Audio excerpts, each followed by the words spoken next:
Hydration is a complex subject, and the notion that you need to drink gallons of water per day is like fairly invalid. We produce water ourselves from metabolism, so essentially a byproduct of creating energy, ATP. It'll be creating water in the mitochondria, and that'll be hydrating proteins in the mitochondrial matrix, but also in the cytosol, so that fluid in the cell. And this is where the biochemistry reactions occur. So a powerful component there is how the environment influences this water which we've made. So like drinking more water, technically, it may help. It may help the extracellular, but what about the intracellular spaces? And again, like with electrolytes, ideally we'll be able to get them all from food. And this is where the regulatory role of like kidney function would happen here, controlling the sodium, potassium, magnesium as well. And the adrenals will have an effect on this as well, in how much sodium they require.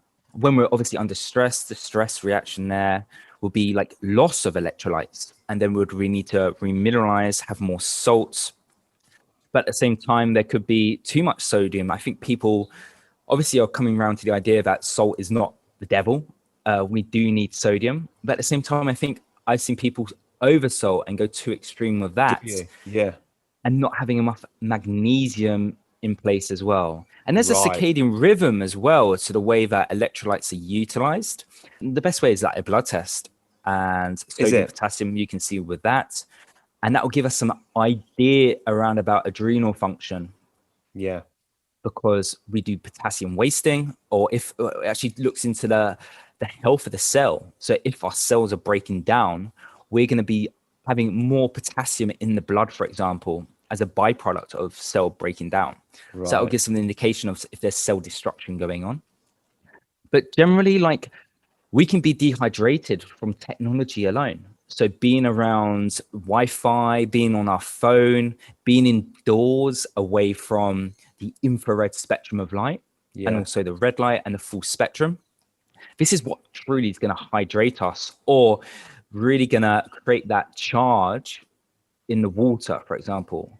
This is based on a principle from a gentleman called Gerard Pollock, called the fourth phase of water, and how water actually acts as a battery with the reaction of light and its polar charges, so a positive and a negative, and water actually acts as a battery in the cell.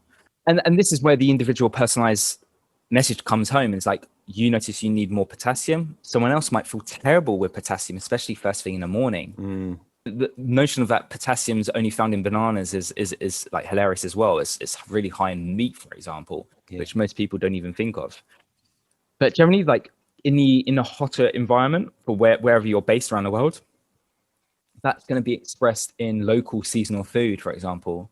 In the summer, that's where we'll find more potassium-rich fruits and vegetables, for example. Wow. So there's a connection. Yeah. Well, yeah, there's a connection there that we need more hydration.